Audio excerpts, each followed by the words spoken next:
Sleep का क्या काम सिर्फ हमें रेस्ट देना, हमें फिजिकल आराम देना ही है, या ये स्लीप और ये स्लीप साइकिल की कोई और भी महत्व है? नींद जो है वो एक कोर बायोलॉजिकल रेगुलेटर है इंसान की शरीर का। कि जितनी हमारी नींद बेहतर होती है, हम जो चीजें पढ़ रहे हैं, सीख रहे हैं, उनको उतने अच्छे ढंग से याद रख पाते हैं। सर, आपके एक्सपीरियंस में जो आपने हजारों पेशेंट्स अभी तक देखे हैं, आपकी गोल्डन विजडम क्या है इन टर्म्स ऑफ ये क्रॉनिक बायोलॉजिकल क्लॉक इशू से क्या क्या मेंटल हेल्थ पे असर हो सकता है? ऐसी परिस्थितियों में उनको साइकेट्रिक डिसऑर्डर हो जाने की संभावना कई गुना तक बढ़ जाती है, जैसे कि anxiety disorders, depressive disorders, eating related disorders.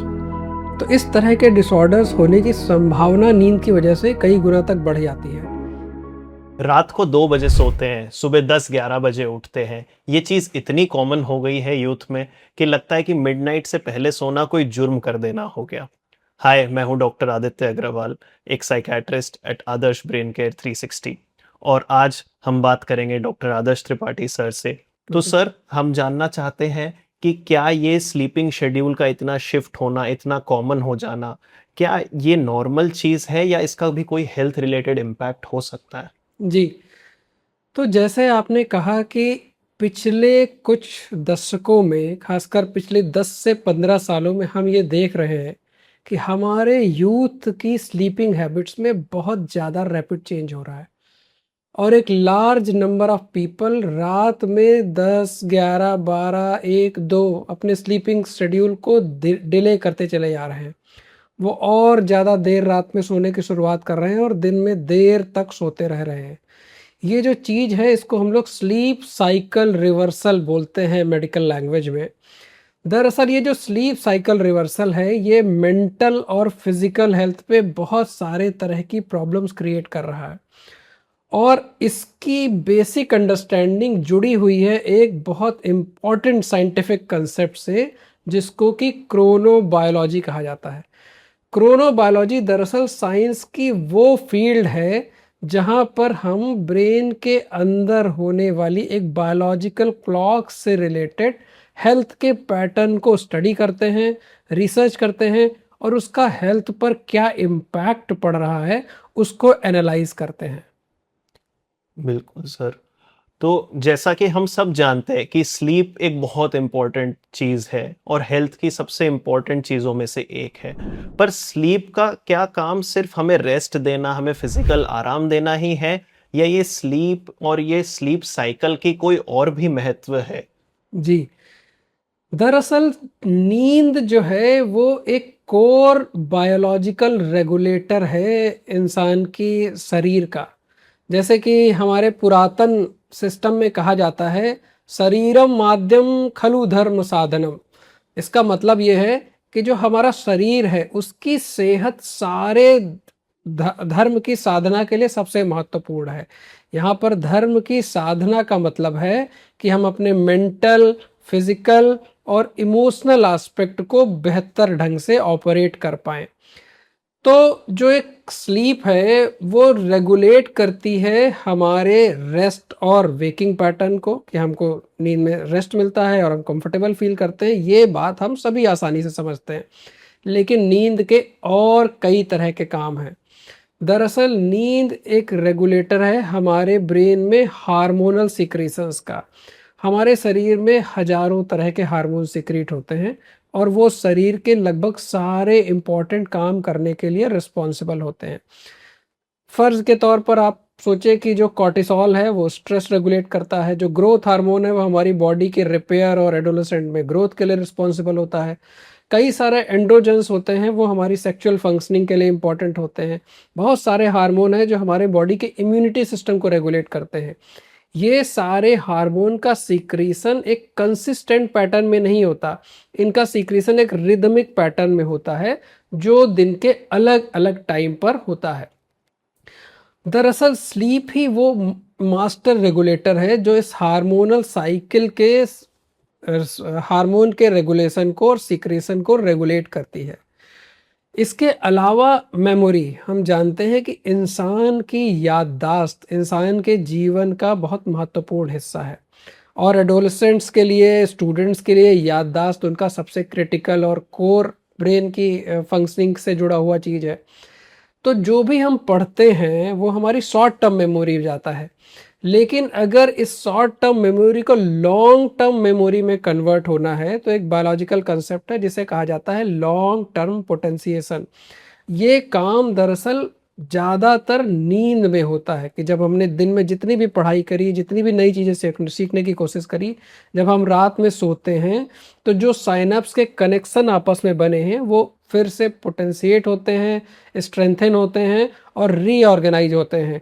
इस सिस्टम में लॉन्ग टर्म पोटेंशिएशन का एक अपना योगदान है जो हमारी नींद से याददाश्त के जुड़े हुए कनेक्शन को दर्शाती है कि जितनी हमारी नींद बेहतर होती है, हम जो चीज़ें पढ़ रहे हैं, सीख रहे हैं, उनको उतने अच्छे ढंग से याद रख पाते हैं। तीसरा है कि हमारा जो मेटाबॉलिक सिस्टम है, जैसे कि हमारा वज़न कैसा रहेगा, हमारे इंसुलिन का रेगुलेशन जो ग्लूकोज के रेगुलेशन से जुड़ा हुआ है वो कैसा रहेगा, हमारी कार्डियोवैस्कुलर हेल्थ मतलब दिल की सेहत कैसी रहेगी, ये सारी चीज़ें भी नींद से बहुत गहरे तौर पर जुड़ी हुई हैं। और एक और इम्पॉर्टेंट चीज़ है जिसको कहते हैं इम्यूनिटी, कि हमारी रोग प्रतिरोधक क्षमता, बीमारियों से लड़ने की क्षमता, वो भी हमारी नींद से बहुत गहराई से जुड़ी हुई है। जिस व्यक्ति की नींद ठीक है, जो सही टाइम पर सही तरीके से अपनी नींद पूरी कर रहा है, उसकी इम्यूनिटी बेहतर होती है और बीमारियों से लड़ने की क्षमता में बाकी लोगों की तुलना में एक डिफरेंस नोटिस किया जाता है। जी, तो जैसा सर ने बताया कि स्लीप एक वो मास्टर रेगुलेटर है जो पूरी बॉडी की रिदम को कंट्रोल करता है, और ये सिर्फ रेस्ट नहीं बल्कि hormonal secretion, metabolic function, immunity और साथ साथ मेमोरी में भी बहुत इंपॉर्टेंट है। कई बार सर मेडिकल स्टूडेंट्स मेरे से पूछते हैं कि एग्ज़ाम्स है, नीट का एग्ज़ाम है, फाइनल एग्ज़ाम्स हैं, और भी कॉलेज स्टूडेंट्स हैं, वो पूछते हैं कि मैं 15 दिन सोऊंगा नहीं और 2-3 घंटे सो के मैं बहुत पढ़ के अच्छा परफॉर्म कर लूँगा। बट मेरी उनसे यही एडवाइस हमेशा रहती है कि आप अगर नहीं सोएंगे तो आप जितना भी ट्राई कर ले याद रखने का, वो आपके फाइनल डे एग्ज़ाम पे लॉन्ग टर्म मेमोरी में नहीं आ पाएगा। तो एटलीस्ट एक regular rhythmic sleep pattern maintain करना इवन स्ट्रेस के टाइम पे, एग्ज़ाम्स के टाइम पे बहुत ज़रूरी होता है। तो इसी के साथ मैं अगला सवाल ये पूछना चाहूँगा कि स्लीप तो एक रात का फंक्शन हो गया हमारी ये क्रोनोबायोलॉजी में या बॉडी की रिदम में। क्या बॉडी की रिदम का दिन के फंक्शन से भी कोई लेना देना है? क्या दिन में भी कोई फंक्शंस जो है बॉडी की रिदम को रेगुलेट करते हैं? जैसे कि हमारे बड़े बुजुर्ग कई बार सुबह मॉर्निंग में सनलाइट, धूप में बैठते हैं या कोई रिचुअल्स करते हैं, कोई सूर्य नमस्कार, कोई जल चढ़ाना जिससे सनलाइट एक्सपोजर हो। क्या इसका भी कोई रिलेशन है इस बायोलॉजी से? जी, बहुत इम्पॉर्टेंट सवाल है। दरअसल अब बायोलॉजिकल एस्पेक्ट के एक और पहलू को हम समझेंगे। क्रोनोबायोलॉजी मतलब कि वो साइंस जो हमारे रिदम को रेगुलेट करने में मदद करती है। हमारे ब्रेन के अंदर एक क्लॉक होती है जो कि हमारे सिस्टम को रेगुलेट करने में मदद करती है। इस क्लॉक को एक कुछ एक्सटर्नल एनवायरमेंटल क्लू होते हैं जो कि उसको रीसेट करने में मदद करते हैं। हम लोग साइंस में इसको जीट गेबर्स कहते हैं। ये जीट गेबर्स क्या है? मोस्ट इम्पॉर्टेंट है उसमें सनलाइट का एक्सपोजर या नेचुरल लाइट का एक्सपोजर।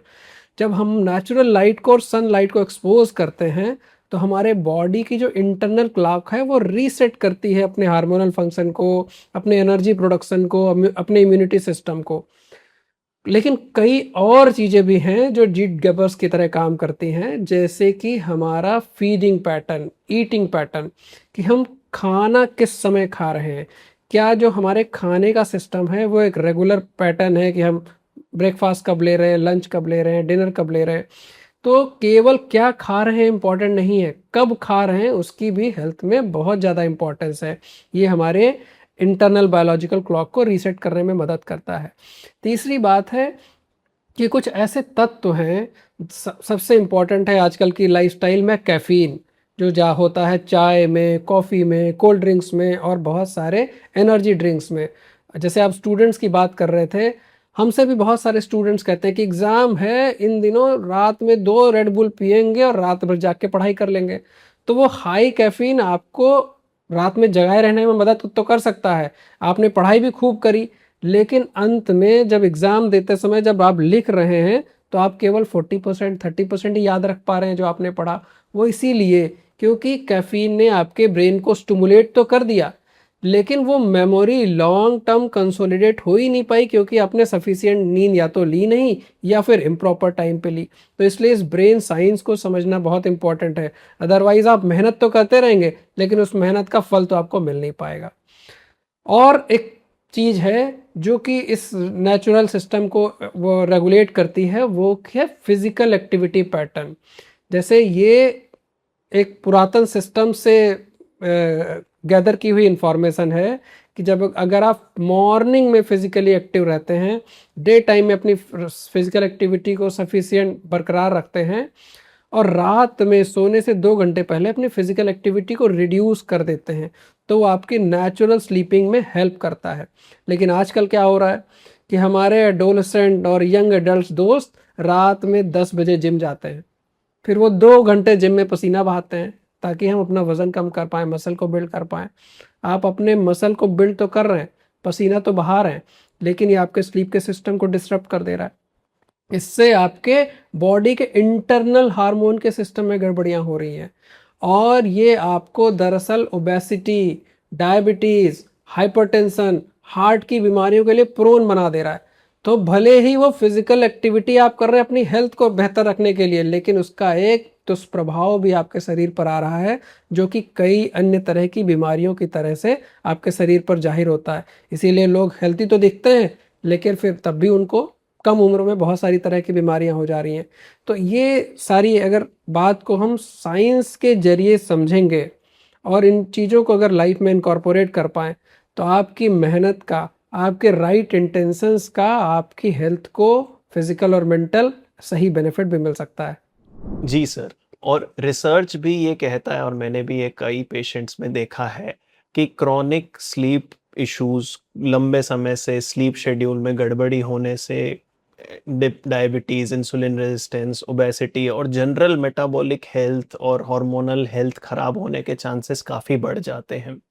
और ये तो हो गई फिजिकल हेल्थ की बात, बट मेंटल हेल्थ के जिस स्पेशलिटी के हम स्पेशलिस्ट हैं, उस चीज़ पे भी बहुत गहरा इम्पैक्ट होता है लॉन्ग टर्म, इस बायोलॉजिकल क्लॉक या क्रोनोबायोलॉजी की प्रॉब्लम्स की वजह से। उसमें कई कॉमन इश्यूज जैसे कि burnout, anxiety problem, attention problems देखे गए हैं। सर, आपके एक्सपीरियंस में जो आपने हज़ारों पेशेंट्स अभी तक देखे हैं, आपकी गोल्डन विज़डम क्या है इन टर्म्स ऑफ ये क्रॉनिक बायोलॉजिकल क्लॉक इश्यू से क्या-क्या मेंटल हेल्थ पे असर हो सकता है? जी, जैसे हम बात कर रहे थे कि मेंटल हेल्थ के असर शुरुआती दौर में बहुत ही माइल्ड होते हैं। इसलिए एडोलसेंट या यंग एडल्ट ये सोचते रहते हैं कि इससे कोई ज़्यादा फ़र्क नहीं पड़ रहा है। जैसे कि शुरुआत में वो दिन में हो सकता है थोड़ा फटीग महसूस करे, वो लैक ऑफ एनर्जी महसूस करे, वो ऐसा हमेशा सोचे कि मुझे थका-थका सा लग रहा है। लेकिन अगर ये प्रॉब्लम परसिस्ट करती हैं, तो वो लोग देखते हैं कि उनको अटेंशन, मतलब किसी चीज़ पर ध्यान लगाना, उस ध्यान को बनाए रखना, उनमें मुश्किलें होती हैं। याददाश्त संबंधी दिक्कतें होती हैं, जैसे हम लोग बात कर रहे थे। बहुत सारे लोगों में स्पेसिफिकली अगर उनको कोई जेनेटिक या पर्सनल वल्नरेबिलिटी है, ऐसी परिस्थितियों में उनको साइकियाट्रिक डिसऑर्डर हो जाने की संभावना कई गुना तक बढ़ जाती है। जैसे कि anxiety disorders, depressive disorders, eating related disorders. तो इस तरह के डिसऑर्डर्स होने की संभावना नींद की वजह से कई गुना तक बढ़ जाती है। और केवल फ़र्क डिसऑर्डर के हो जाने का नहीं है, हम ये देखते हैं कि जिन लोगों में स्लीप साइकिल का डिसरप्शन है, उनमें अगर प्रॉब्लम होती है तो प्रॉब्लम और ज़्यादा सीवियर होती है, उसके सिम्पटम ज़्यादा आते हैं और कॉम्प्लिकेटेड आते हैं। और एक तीसरा और भी इम्पॉर्टेंट असर है, हम डॉक्टरों को जो रोज़ देखने को मिलता है, कि जिन लोगों में ये स्लीप रिलेटेड डिसफंक्शन है, जब भी हम उनका ट्रीटमेंट करते हैं, तो ऐसे लोगों में ट्रीटमेंट रिस्पॉन्स भी हमेशा उतना अच्छा नहीं होता। ट्रीटमेंट रिस्पॉन्स पुअर आता है, दवाइयाँ उतना अच्छे ढंग से काम नहीं करती, लाइफस्टाइल एडवाइजेज उतने अच्छे ढंग से काम नहीं करती। तो स्लीप जो है एक बहुत इम्पॉर्टेंट फंक्शन है कि केवल कितने घंटे सो रहे हैं ये इम्पॉर्टेंट नहीं है, आप कब सो रहे हैं, किस समय से किस समय तक सो रहे हैं, ये चीज़ें भी काफ़ी इम्पॉर्टेंट रोल प्ले करती हैं आपकी हेल्थ में, बीमारियों के होने में, even treatment response of those illnesses also. यानी कि शॉर्ट में कहें तो ये बायोलॉजिकल क्लॉक या हमारे बॉडी की इंटरनल घड़ी, इसको संभाल के रखना ना सिर्फ एक युवा अवस्था में हेल्दी पर्सन के लिए ज़रूरी है, बल्कि उन लोगों के लिए भी जो कोई मानसिक या शारीरिक समस्या से जूझ रहे हैं या जिनका इलाज चल रहा है। ये ना सिर्फ आपको हेल्दी बनाए रखने के लिए ज़रूरी है, बट एक इलनेस से लड़ने की ताकत देने के लिए, आपकी इम्यूनिटी स्ट्रेंथ दन करने के लिए और बाद में दवाइयों का असर बेहतर करने के लिए भी बहुत ज़रूरी है। तो सर ये तो हो गई जो परेशानियाँ आ रही है। क्या सर इनका हेल्थ के अलावा फैमिली रिलेशंस, लोगों के सामाजिक उठने-बैठने में, इन सब पे भी असर पड़ सकता है इंटरनल क्लॉक की गड़बड़ी का? बिल्कुल। तो हम ये देखते हैं कि जो लोग भी स्लीप साइकिल की डिसरप्शन वाली ज़िंदगी जी रहे हैं, दरअसल उनका सोशल और फैमिली कनेक्ट पुअर होता चला जाता है। वो दूसरे लोगों से उतने इंटरैक्ट नहीं कर रहे, उनके साथ उनकी ज़्यादा बातचीत नहीं हो रही। उनके जितने फ्रेंड हैं, वो ज़्यादातर फ्रेंड ऑनलाइन दुनिया के फ्रेंड्स हैं, क्योंकि रात में वो ऑनलाइन दुनिया में कनेक्ट रहते हैं। लेकिन जो उनके रियल फ्रेंड्स हैं, जो फैमिली कनेक्शंस हैं, जो रिलेशनशिप्स हैं, उनके रिश्तेदारियाँ हैं, वो धीरे-धीरे कम होने लग जाती हैं। आस-पास के लोगों से उनका इंटरैक्शन, पड़ोस में लोगों से इंटरैक्शन कम होता चला जाता है।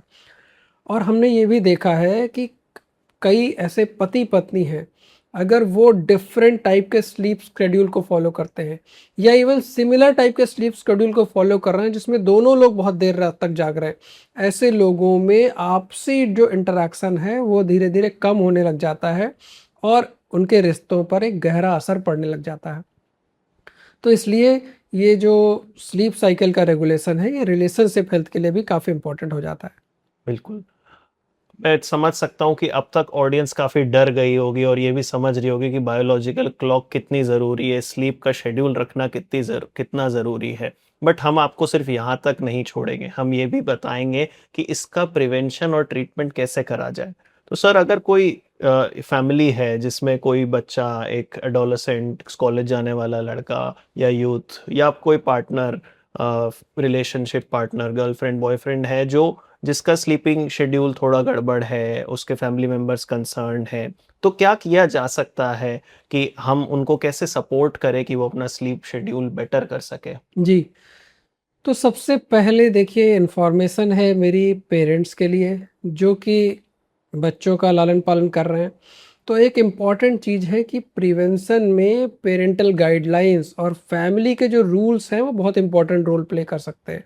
जैसे कि हर फैमिली में कुछ इस तरह के फैमिली रूल्स बनाए जाने चाहिए कि एक टाइम के बाद में स्क्रीन को यूज़ नहीं किया जा सकता है। रात में खाना खाने का टाइम कोशिश करें कि अर्ली इवनिंग या एटलीस्ट बहुत देर रात तक खींचने की कोशिश ना करें, वो आपके स्लीप डिस्ट्रक्शन को बढ़ाता है।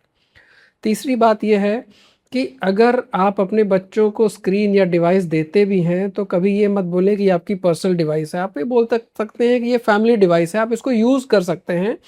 जब भी आप ये कह के डिवाइस बच्चे को देते हैं, तो आप उसके यूज़ को लिमिट और रेगुलेट कर सकते हैं। अगर वो पर्सनल डिवाइस हो गई बच्चे की, तब तो वो फिर चाहे जैसे उसको इस्तेमाल करे, फिर आपके लिए उस चीज़ को कंट्रोल करना मुश्किल हो जाता है। और इन रूल्स का अगर फॉलो करें तो फिर इस बात की पॉसिबिलिटी कि सही टाइम पर नींद आ जाए बनी रहेगी। और अगर ये स्लीप साइकिल एक बार डिसरप्ट हो गया है, तो देखिए कुछ रूल्स फॉलो करके हम उस स्लीप साइकिल को दोबारा सही कर सकते हैं। सही करने के तौर तरीके ये हैं कि सबसे इम्पॉर्टेंट समझने की बात यह है कि बहुत सारे बच्चे और एडल्ट्स हमके बोलते हैं, डॉक्टर साहब हम करें क्या? रात में लेटे रहते हैं, नींद तो हमको आती नहीं, तो फिर मजबूरन टीवी देखते हैं, नेटफ्लिक्स देखते हैं, स्क्रीन देखते हैं, क्योंकि मुझे नींद आती ही नहीं रात में 2 बजे से पहले। अब मसला ये है क्योंकि इतने लंबे समय से आप जीवन वैसा जी रहे हैं, तो आपके बॉडी के इंटरनल हार्मोन के सीक्रेशन का पैटर्न चेंज हो गया है। अब उस चेंज को दोबारा रीसेट करने के लिए कुछ तौर तरीके यूज़ करने पड़ेंगे और सबसे इम्पॉर्टेंट रीसेट का जो तरीका है वो है नेचुरल डे लाइट और सनलाइट का exposure, specifically in early morning. क्योंकि हमारे बहुत सारे लोग जो हैं, अगर वो जग भी जाते हैं दिन में, तो उनका नेचुरल सनलाइट का एक्सपोजर लगभग मिनिमल है। तो इसलिए जो नेचुरल अर्ली मॉर्निंग का सनलाइट का एक्सपोजर है, वो आपके ब्रेन के मेलाटोनिन सिक्रीशन के पैटर्न को रीसेट करता है, और बहुत सारे इंटरनल हार्मोन हैं उनके पैटर्न को भी रीसेट करता है। दूसरी बात है कि डे टाइम में फिजिकल एक्टिविटी को बरकरार रखें, और इवनिंग टाइम में फिजिकल एक्टिविटी को सोने से 2 घंटे पहले कम करना स्टार्ट कर दें। ये एडवाइजेबल है कि आजकल देखिए न, आर्टिफिशियल लाइट की अबंडेंस है, सबके घर में बिजली आ रही है, खूब सारी स्ट्रॉन्ग लाइट है, और देर रात तक लोग वो सारी लाइट चलाए रखते हैं। हम इनकरेज करते हैं कि जब भी सोने का टाइम हो, उससे कम से कम आधे घंटे पहले आप ऐसे माहौल को क्रिएट करें जिससे कि आपकी बॉडी को भी लगे कि हम सोने की तैयारी कर रहे हैं, कि लाइट्स को धीमा कर दें, और बहुत स्ट्रॉन्ग सनलाइट, बहुत स्ट्रॉन्ग आर्टिफिशियल लाइट का एक्सपोजर ना करें। और स्पेसिफिकली स्क्रीन से एमिट होने वाली जो ब्लू लाइट है, बहुत सारी रिसर्च है और हमारे बहुत सारे दर्शक इस बात को जानते भी होंगे कि स्क्रीन से निकलने वाली जो ब्लू लाइट है, वो एक बहुत पावरफुल इनहिबिशन करती है मेलाटोनिन का। तो वो आपकी नींद को गड़बड़ करने में एक बहुत इंपॉर्टेंट सोर्स है। तो इसलिए स्क्रीन का एक्सपोजर सोने से ज़रूर 1-2 घंटे पहले बंद कर दें। और रात के खाने के टाइमिंग को ध्यान दें कि आप सोने से कम 2 से 3 घंटे पहले खाना खा लें। तो ये आपकी स्लीप की क्वालिटी को इम्प्रूव करता है। और साथ में जब आप तब सोते हैं कि जब आप खाना डाइजेस्ट हो चुका है, पेट हल्का फील कर रहे हैं, तो आप गहरी नींद लेते हैं, आपको सपने कम आते हैं, और आप ज़्यादा रिफ्रेश होकर मॉर्निंग में उठते हैं। तो ये कुछ मोस्ट इम्पॉर्टेंट चीज़ें हैं जो कि हेल्प कर सकती हैं लोगों को। बिल्कुल। तो जैसा कि हमने पहले बताया था कि ये बायोलॉजिकल क्लॉक को संभालने की 4 मेन चीज़ें हैं। एक स्लीप, एक मॉर्निंग नेचुरल सनलाइट, दूसरा रेगुलर टाइमिंग ऑफ खाना, and last is physical exercise जो बहुत लेट रात में ना हो। सो इन सारी 4 चीज़ों का ध्यान रखेंगे तो आपकी भी बॉडी की इंटरनल क्लॉक रेगुलेट हो पाएगी और आप और हेल्दी बन पाएंगे। तो इसी के साथ हमने बात करी मेलेटोनिन की, जो एक नेचुरल हार्मोन है जो स्लीप के लिए बहुत एसेंशियल है। मेलेटोनिन बहुत commonly nutraceuticals over the counter commonly मिलता है, कई सप्लीमेंट्स में आता है, और लोग कई बार इसे यूज़ करते हैं अपनी स्लीप को नेचुरली बेहतर करने के लिए। और कई बार इससे भी नहीं आती है तो कोई वो अन्य तरह की दूसरी दवाइयाँ भी यूज़ करते हैं अपनी स्लीप को रेगुलेट करने के लिए। क्या सर मेलेटोनिन अपने आप बिना डॉक्टर की सलाह के लेने से कोई नेगेटिव इम्पैक्ट भी हो सकता है? जी बिल्कुल। देखिए, हालांकि मेलाटोनिन एक नेचुरल हार्मोन है और उसकी सेफ्टी प्रोफाइल काफ़ी बेहतर है, लेकिन फिर भी हम आजकल देखते हैं कि इसका इनडिस्क्रिमिनेट और अनसुपरवाइज यूज़ बहुत कॉमन हो गया है।